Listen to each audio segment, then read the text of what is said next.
الحمد للہ وکفى وسلام علی عباده الذین اصطفى اما بعد فاعوذ باللہ من الشیطان الرجیم بسم اللہ الرحمن الرحیم یا ایہا الذین آمنوا کتب علیکم الصیام کما کتب علی الذین من قبلکم لعلکم تتقون وقال تعالی شهر رمضان الذي أنزل فيه القرآن هدى للناس وبينات من الهدى والفرقان صدق اللہ العظیم۔ بزرگان محترم، برادران اسلام اور عزیز نوجوان ساتھیوں،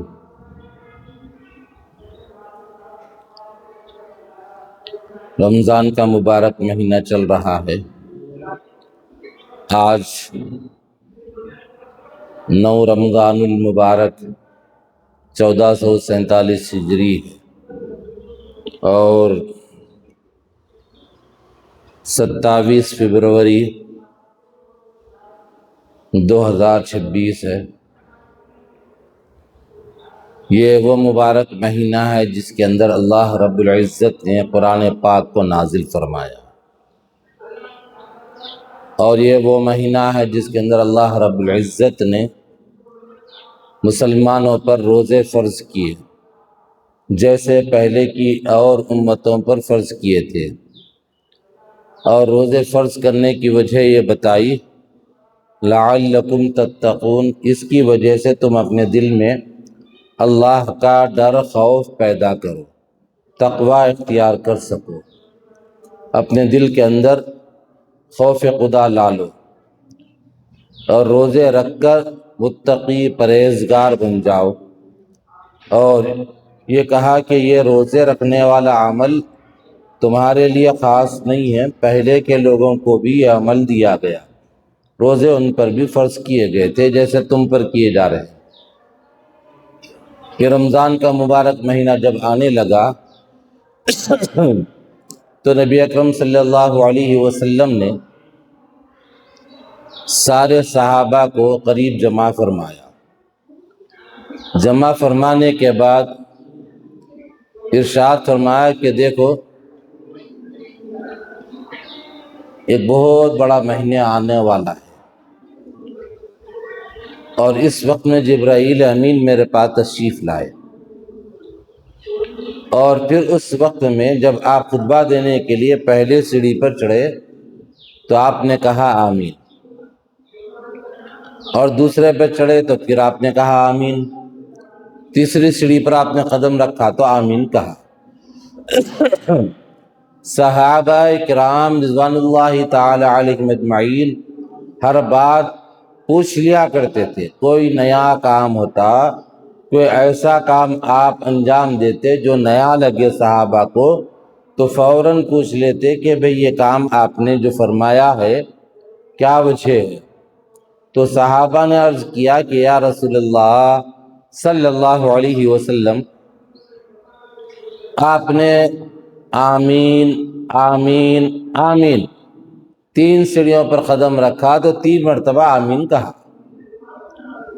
تو اس وقت میں حضور اکرم صلی اللہ علیہ وسلم نے فرمایا، اے صحابہ، میں جب جمعہ کا خطبہ دینے کے لیے ممبر پر چڑھ رہا تھا تو جبرائیل امین آئے اور آ کر مجھ سے کہنے لگے، ہلاک ہو جائے وہ شخص، برباد ہو جائے، تباہ ہو جائے وہ شخص جس کے سامنے آپ کا نام نامی لیا جائے اور وہ درود نہ بھیجے آپ پر۔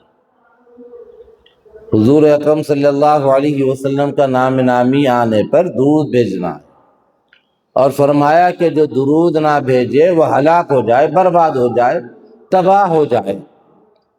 تو میں نے کہا آمین۔ پھر اس کے بعد میں دوسری سیڑھی پر قدم رکھا تو پھر کہا ہلاک ہو جائے، تباہ ہو جائے، برباد ہو جائے وہ شخص جو والدین بوڑھے ہو جائے، دونوں یا ایک،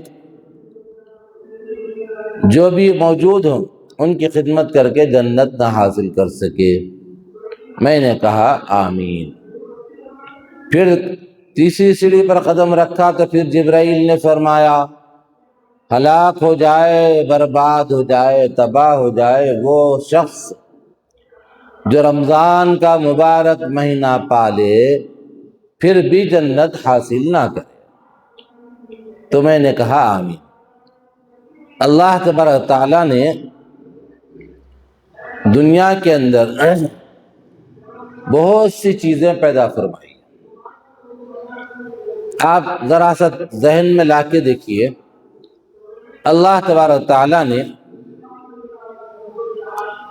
آسمان کے اندر سارے ستارے رکھے، تارے رکھے، اور سارے آسمان کو اللہ رب العزت نے چاند و سورج سے سجایا۔ زمین ہے، زمین کے اندر اللہ رب العزت نے کیا کیا؟ ساری مساجد رکھی اور مساجد کو کعبۃ اللہ سے سجایا، اور اللہ رب العزت نے آسمانی جو کتابیں ہیں وہ کتابیں بھیجی، تورات ہے، زبور ہے، انجیل ہے، اور ساری کتابوں کو سجایا قرآن پاک سے۔ اور نبی اکرم صلی اللہ تبارک تعالیٰ نے دنیا میں بے حساب فرشتے بنائے۔ فرشتوں میں 4 مقدس فرشتے بنائے، اور 4 مقدس فرشتوں میں سارے فرشتوں کو سجایا حضرت جبرائیل علیہ السلام کے ذریعے سے۔ یہ ان کا اونچا مقام ہے، بڑا مقام ہے۔ اور اللہ رب العزت نے ساری کائنات کے اندر آدم علیہ السلام سے لے کر حضور تک بے حساب نبیوں کو، پیغمبروں کو بھیجا۔ صحیح تعداد اللہ تبارک تعالیٰ کو معلوم ہے۔ لوگ بتاتے ہیں کہ 1,24,000 انبیاء آئے، تو سارے نبیوں کو اللہ رب العزت نے کیا کیا؟ سرکار دو عالم، سرور و کون و مکاتا دار انبیاء محمد رسول اللہ صلی اللہ علیہ وسلم سے سجایا۔ ادھر فرشتوں کے بڑے جبرائیل، اور ادھر پیغمبر اور ساری انسانیت اور ساری کائنات کے بڑے اللہ کے بعد، تو ادھر وہ بڑے جو ہیں سب سے بڑے حضرت جبرائیل علیہ السلام بد دعا فرما رہے ہیں کہ ہلاک ہو جائے وہ شخص جن کے سامنے آپ کا نام لیا جائے، درود نہ پڑے، والدین بڑھاپے کو پہنچے اور جنت نہ کمائے، اور پھر رمضان کا مبارک مہینہ پالے، اور پھر عبادات ریاضات کر کے جنت نہ حاصل کرے، وہ ہلاک ہو جائے، برباد ہو جائے۔ تو یہ مقدس فرشتہ بد دعا کر رہا ہے، اور پھر افضل الانبیاء والمرسلین آمین کہہ رہے ہیں، جو اللہ کے بعد جن کا مرتبہ مقام ہے۔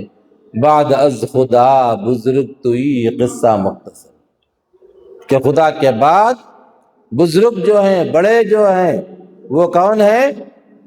حضرت محمد عربی سرکار دو عالم، سرور و کون و مکاتا دار انبیاء، حبیب خدا محمد رسول اللہ صلی اللہ علیہ وسلم۔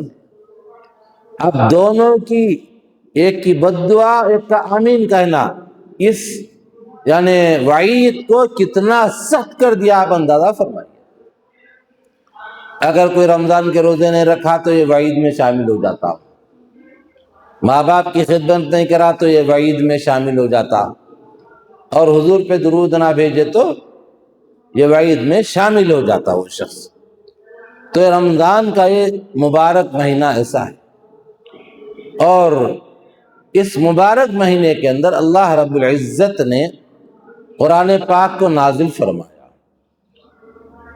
اور قرآن پاک کے نازل ہونے کا جو طریقہ رہا،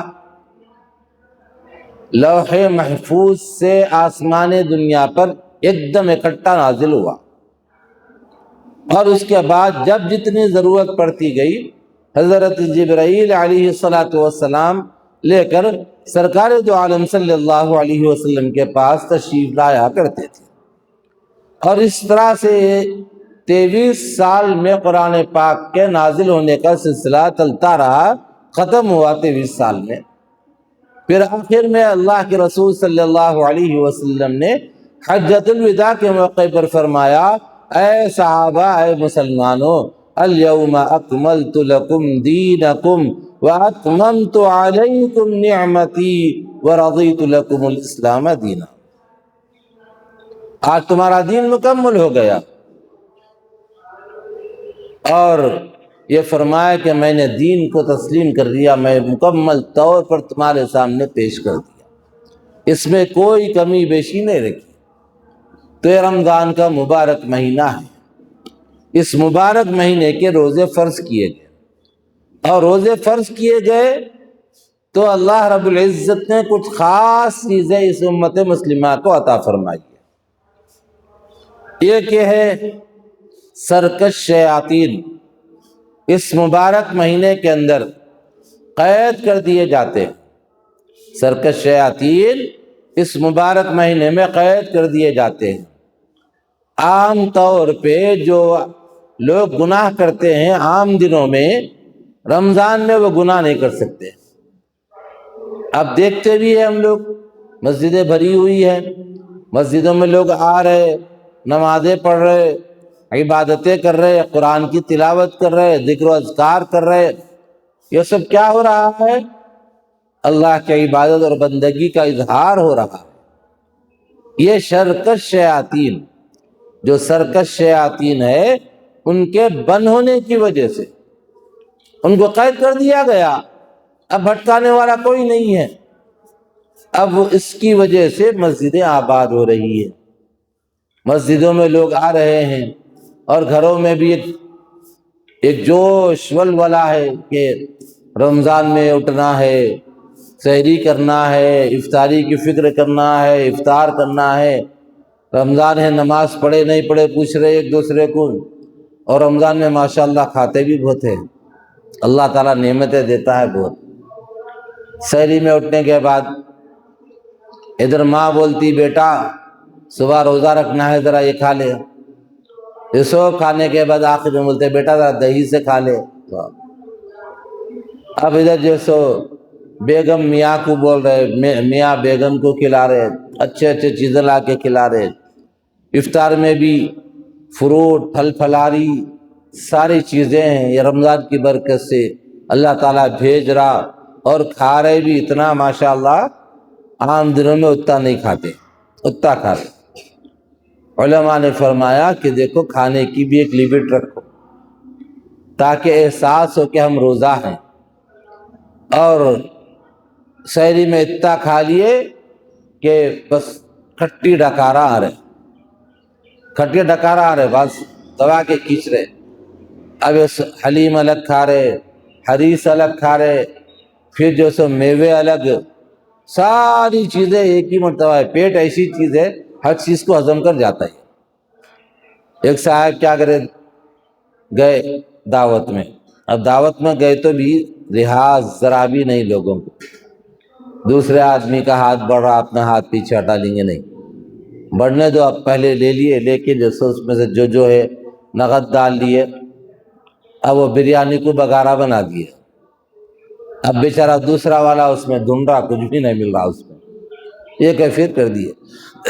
تو وہ صاحب کیا کرے، جا کے کھانا کھا لیے۔ کھانے کے بعد جب واپس آنے لگے تو ذرا پیٹ میں تکلیف محسوس ہوئی ان کے۔ اب خیال ہوا کہ شاید میں بہت کھا لیا۔ اب وہ وہاں سے سوچتے سوچتے آئے، کیا کرنا، رات میں اگر پیٹ میں درد ہوا تو کیا کرنا چاہیے۔ ایک دم خیال آیا کہ بھئی رستے میں حکیم صاحب کا گھر ہے، حکیم صاحب کے گھر کو جا کے وہاں ان سے گزارش کریں گے کہ حکیم صاحب ذرا کچھ دوا دے دیجئے، تاکہ میں جو کھایا ہوں وہ ہضم ہو جائے۔ تو حکیم صاحب بولے، ٹھیک ہے بھائی، دوا لاتا ہوں، مل کے جا کے اندر سے حلوہ لے کے آئے، اور حلوہ کتنا لائے، 100 گرام لا، اور لا کے بولے، دیکھو یہ ایسی دوا ہے جو فوراً آپ کا ہاضمہ ہو جاتا، لیکن آپ پوری کی پوری دوا کھانا، 100 گرام پورے آپ کھا لینا۔ تو وہ بندہ بولا حکیم صاحب اگر 100 گرام کی گنجائش اندر رہتی تو میں ڈبل کا میٹھا چھوڑ کے آیا، وہ کہیں چھوڑ کے آتا تھا۔ بولے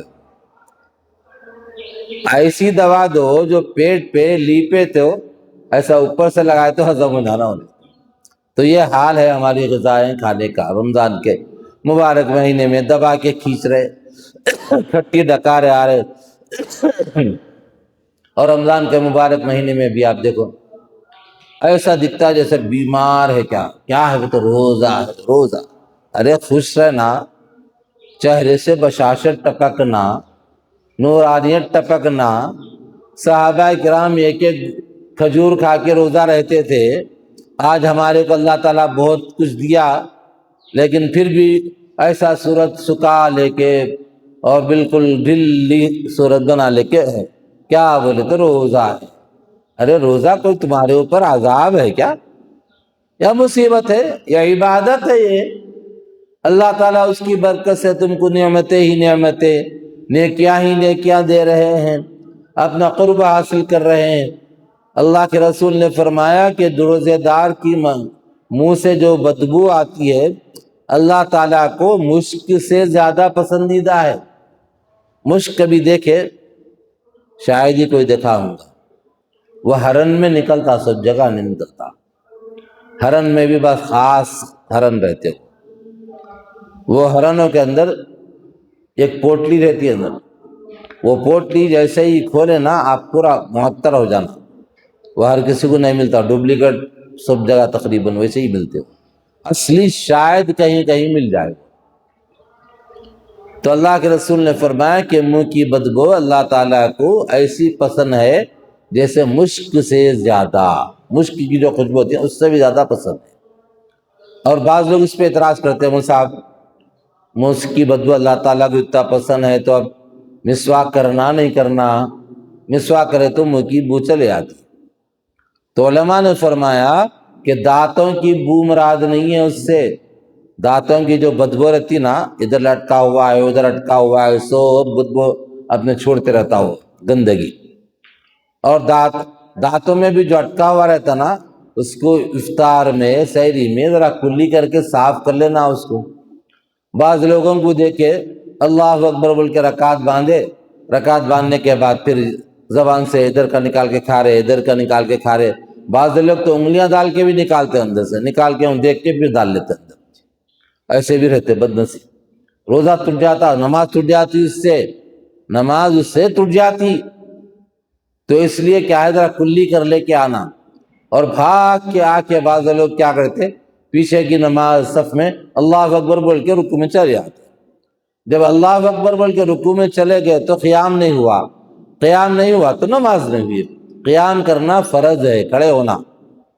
تو اس لیے یہ مسائل بھی معلوم کرنا۔ تو علماء نے فرمایا کہ دانتوں کی منہ کی بدبو مراد نہیں ہے، معدے کے خالی ہونے کی وجہ سے اندر سے وہ بو جو آتی وہ اللہ تعالیٰ کو مشک سے زیادہ پسندیدہ ہے۔ تو اللہ تبارک تعالیٰ رمضان کا ایک مبارک مہینہ ہمارے کو عطا کرے ہیں۔ اس مبارک مہینے کے اندر ہم زیادہ سے زیادہ عبادت کرنا۔ میں نے دوسرا شہر رمضان الذی انزل فیہ القرآن، کہ اس مہینے میں رمضان کے مہینے میں قرآن نازل ہوا۔ قرآن پاک کو اللہ تعالیٰ نے بھیجا، اور قرآن پاک کے کتنے پارے ہیں؟ 30 پارے ہیں۔ یہ 30 پارے پہلے ایسا لکھے ہوئے نہیں تھے۔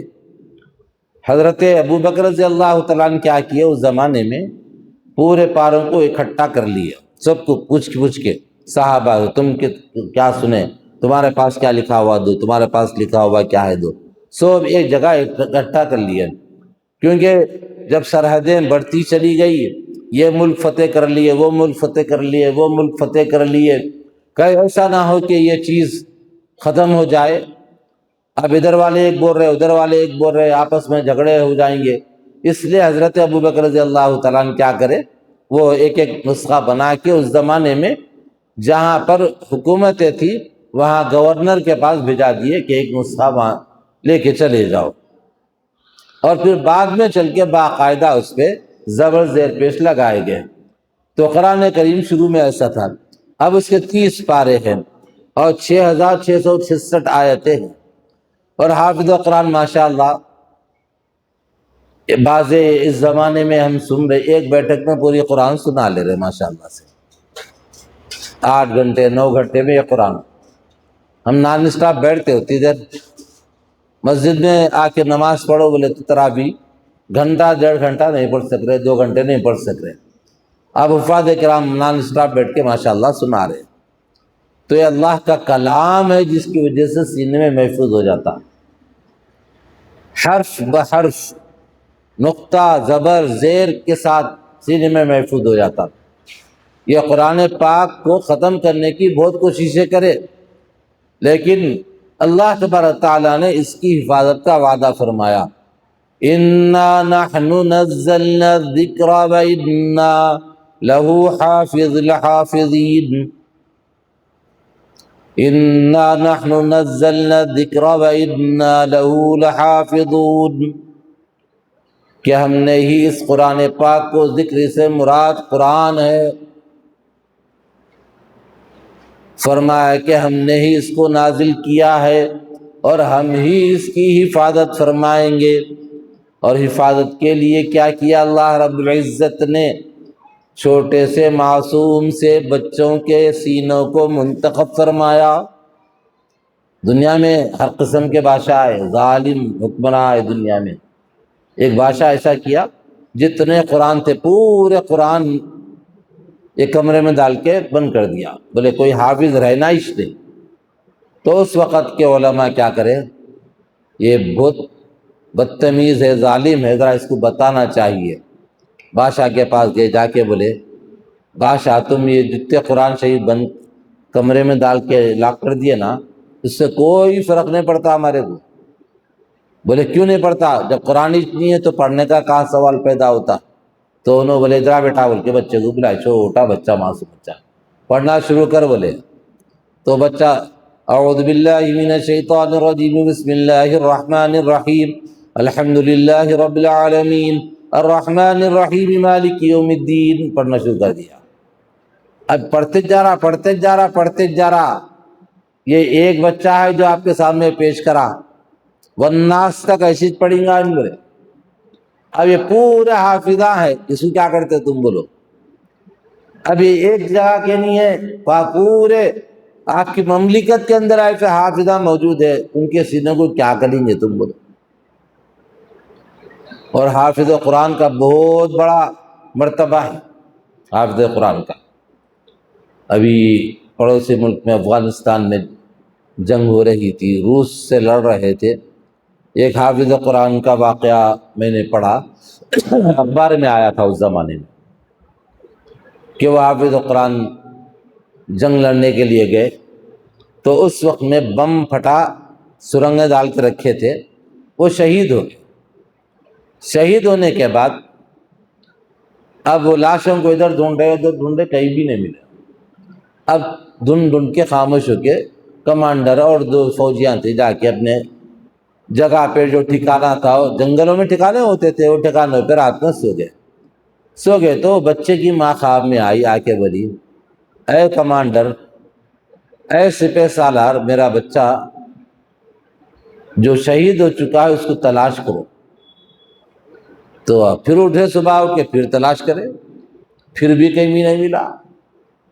2 دن پھر خواب میں آئے، پھر ویسے تیسرے دن پھر خواب میں آئے تو وہ سپہ سالار پوچھے اماں جان ذرا بتا دیجئے کہ ذرا لوکیشن بتائیے، بچہ آخر ہے کہاں پہ؟ حافظ قرآن بچہ، وہ دیکھو فلاں جھاڑیوں کے اندر چلے جاؤ، وہاں گئے تو تمہارے کو ملنے کے امکانات، اللہ تعالیٰ بتا دیے۔ وہاں جا کے دیکھے تو بچہ وہاں پہ نیچے زمین پہ پڑا ہوا ہے، نوجوان بچہ، چہرے پہ مسکراہٹ ہے، 3 دن ہو گئے اور جسم میں سے خوشبو آ رہی، اور ادھر بازو میں اور روسی جو فوجیاں تھے ان کی بھی لاشیں پڑی ہوئی ہے، 3 دن کے گزرنے کی وجہ سے ان کی لاشوں میں کیڑے دوڑ رہے، ان کی لاشوں میں کیڑے دوڑ رہے۔ اور یہ حافظ قرآن کی لاش صحیح سالم ہے، خوشبو آ رہی اس میں سے۔ پھر لانے کے بعد نماز جنازہ پڑھا کے دفنا دیا۔ اور جو مجاہد ہوتا، جو شہید ہوتا، اس کو غسل نہیں دیا جاتا، وہی کپڑوں کے ساتھ خون وغیرہ لگا ہوا ہے تو اس کو پوچھ کے صاف کر کے نماز پڑھ کے دفنا دیتے۔ تو حافظ قرآن کا بڑا مرتبہ ہے۔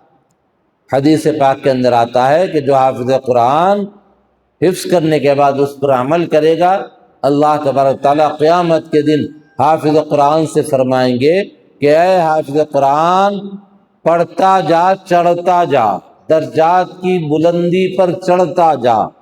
اب جتنے آیت آپ پڑھیں گا اتنے آیتوں کے حساب سے اس کے مراتب بلند ہوتے چلے جائیں گے، اور اسی حساب سے وہ بچہ کیا کرے گا، اتنے اونچے جنت کے مقام پر پہنچے گا۔ حدیث پاک کے اندر آتا ہے کہ جو بچہ حافظ قرآن ہوتا ہے اور اس پر عمل کرتا ہے تو اس حافظ قرآن کی برکت سے ان کے ماں باپ کو ایسا تاج پہنایا جائے گا جس کی روشنی چاند و سورج کی روشنی سے بھی زیادہ تیز ہوگی، چاند و سورج کی روشنی سے بھی زیادہ تیز ہوگی۔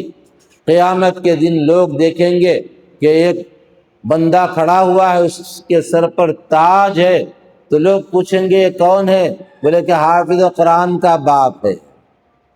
عورتوں میں پوچھا جائے گا کہ عورت کون ہے؟ حافظ قرآن کی ماں ہے۔ حافظ قرآن بننا معمولی بات نہیں ہے، بہت اونچا مقام ہے۔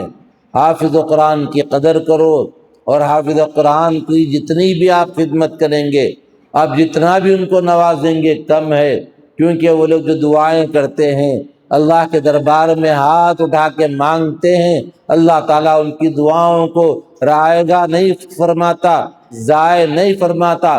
چھوٹے چھوٹے معصوم بچے اپنے علاقوں سے نکل کر اپنے علاقوں میں، دور دراز کے علاقوں میں آ کر قرآن پاک کی تعلیم حاصل کر رہے ہیں۔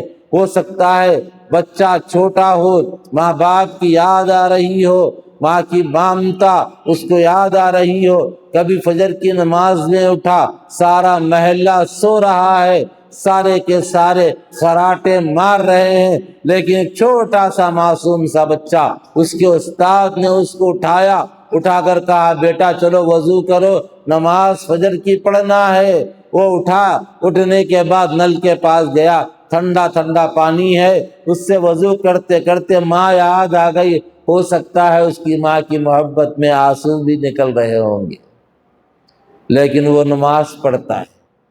ماں کا بھی دل دیکھیے، اس بچے کو حافظ بنانے کے لیے بہت دور بھیجا ہے۔ حضرت بایزید بستامی رحمۃ اللہ تعالی علیہ کے بارے میں آتا ہے، ان کے والد کا جب عمر چھوٹی تھی انتقال ہو گیا تھا، ماں نے دیکھا کہ ایک بچہ ہے، اس بچے کی پرورش کرنے کے لیے یہ مکان میں کام کرنے گئی، اور کہا کہ دیکھو میں گھر میں کام کروں گی، جو بھی مجھے دینا ہو دے دیجئے۔ وہ چھوٹا سا بچہ ذرا سا بڑا ہوا تو اس بچے کو لے کر استاد کے پاس گئی، اور پردے سے جا کر کہا استاد جی میں نے اپنے بچے کو آپ کے سپرد کرنے کے لیے لائی ہوں، اور یہ بچہ میں آپ کو سونپ دینا چاہتی ہوں، اس کو حافظ قرآن بنائیے، اس کو عالم بنائیے، اور اس کو جب تک یہ حافظ نہ بن جائے میرے گھر کو نہیں بھیجنا۔ یہ کہہ کر بچے کو سینے سے لگائی، آنکھوں میں آنسو آئے، لیکن دین کے خاطر اور اسلام کے خاطر بچہ حافظ قرآن بنے۔ یہ سن کر اس ماں نے بچے کو وہاں چھوڑ دیا، چھوڑ کر واپس آئی۔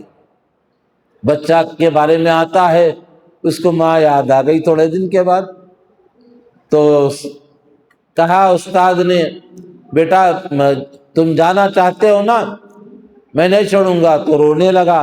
تو کہا بیٹا شرط ہے۔ کہا کیا شرط ہے؟ تم روزانہ 2 صفحے سبق سناتے ہو، آج تم کو 10 صفحے سبق سنانا پڑے گا۔ کہا استاد جی ٹھیک ہے، میں یاد کر کے سنا دوں گا کل تک۔ اب اس نے کیا کیا؟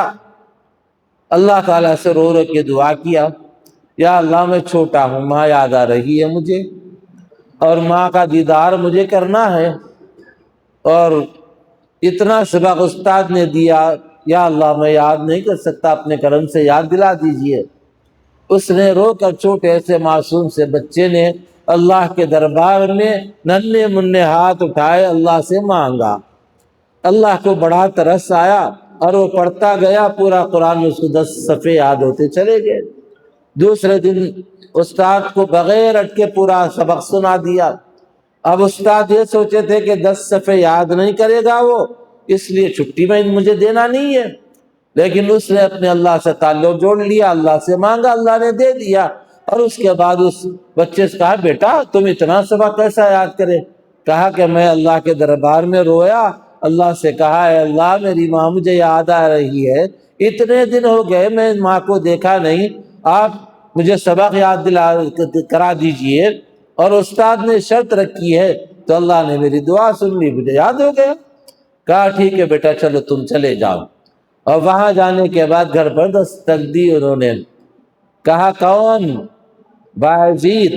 کہا بایزید تو مدرسے میں ہے، یہاں کون آ سکتا ہے؟ ماں نے دروازہ نہیں کھولا، آواز پہچانی ماں نے آواز پہچانی لیکن دروازہ نہیں کھولا۔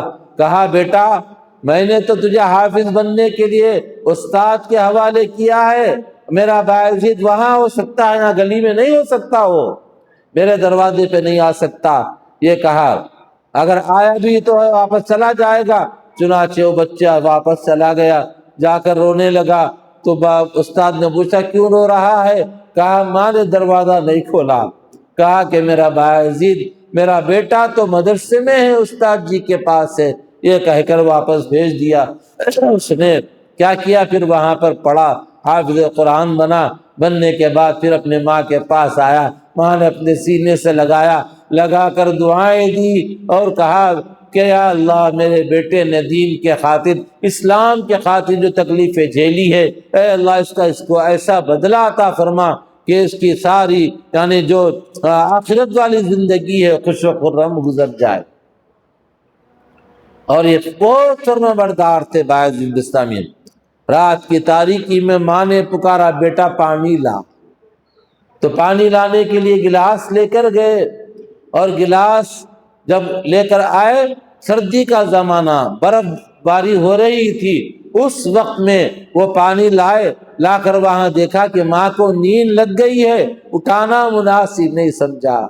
آج ہمارے بچے رات بے رات جب دل بولے جب گھر کو آ کر کھٹکا مار کر پورے گھرانے کو، ماں کو جگہ دیتے ہیں، باپ کو جگہ دیتے ہیں، اور وہ ماں ہے بیچاری محبت میں دروازہ کھول دیتی ہے، کھانا نکال کے دیتی ہے، لیکن بایزید بستامی نے جگایا نہیں اور لے کر کھڑے ہو گئے۔ 1 گھنٹہ گزرا، 2 گھنٹے، 3 گھنٹے گزر گئے۔ اس کے بعد جب آنکھ کھلی ماں کی تو دیکھا کہ بیٹا وہاں پر گلاس لیا ہوا پانی کا کھڑا ہوا ہے۔ تو جب پانی لیا تو ہاتھ برف بن گیا تھا، ہاتھ چپکنے لگا، بڑی مشکل سے اس برف کو چھڑا کر وہ ہاتھ سے گلاس لیا، تو اس وقت میں ماں کی آنکھوں میں آنسو آ گئے۔ بیٹا تو نے میرے خاطر اتنا لمبا وقت یہاں پر کھڑے ہو کر گزار دیا، اے اللہ اس کو جنت کی نعمتیں عطا فرما، وہاں کی ایسی نعمتیں دیجئے جو کہ اس کے آپ کے شان کے حساب سے ہو۔ چنانچہ کتابوں میں یہ بات لکھی ہوئی ہے، حضرت بایزید بستامی کا جب انتقال ہوا تو کسی نے خواب میں دیکھا جنت کے اندر ہیں، کہیں ادھر بھاگ رہے ہیں، کہیں ادھر اڑ رہے ہیں، اور کہیں ادھر جا رہے ہیں، اور پورے جنت کی سیر کر رہے ہیں۔ یہ ہے حافظ قرآن۔ حافظ قرآن کو معمولی نہیں سمجھنا، کبھی جھڑکنا نہیں، کبھی برا نہیں بولنا۔ یہ بچے جو قرآن پڑھتے ہیں، اللہ کا کلام پڑھتے ہیں، وہ کلام جس کو اللہ رب العزت نے پہلے پہاڑوں پر نازل کرنا چاہا تو پہاڑ برداشت نہیں کیے، اور چیزوں پر بھی نازل کرنا چاہا تو برداشت نہیں کیے، حضرت انسان نے اس کو برداشت کیا۔ اللہ رب العزت نے نبی کریم صلی اللہ علیہ وسلم پر اس قرآن کو نازل فرمایا، اور قرآن جب وہاں سے چلتے چلتے سینہ بسینہ یہ حفاظ کرام تک پہنچ رہا ہے۔ اللہ تعالیٰ قرآن پاک کی حفاظت کے لیے ان چھوٹے سے معصوم سے بچوں کے سینوں کو منتخب کیا ہے۔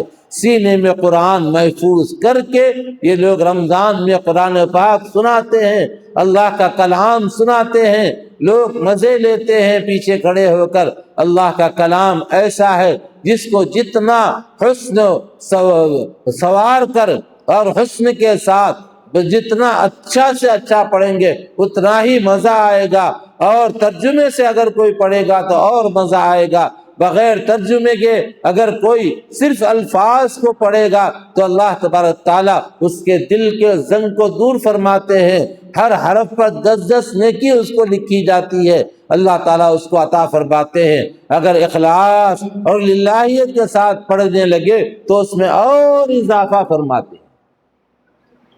حافظ قرآن کو کبھی حقیر نہ سمجھنا۔ تو بہرحال دوست اور بزرگوں، رمضان کا مبارک مہینہ ہے، اس مبارک مہینے کے اندر قرآن خود بھی پڑھنا، گھروں میں بولنا، اپنی بیوی بچوں سے کہنا بیٹا قرآن پڑھ لو، نہیں آتا تو 1 رکوع پڑھ لو، 1 صفحہ پڑھ لو بیٹھ کے، اگر وہ بھی نہیں آتا تو کم از کم انگلی پھیر لو قرآن پاک کی اس سطروں پر جہاں پر اللہ کا کلام لکھا ہوا ہے۔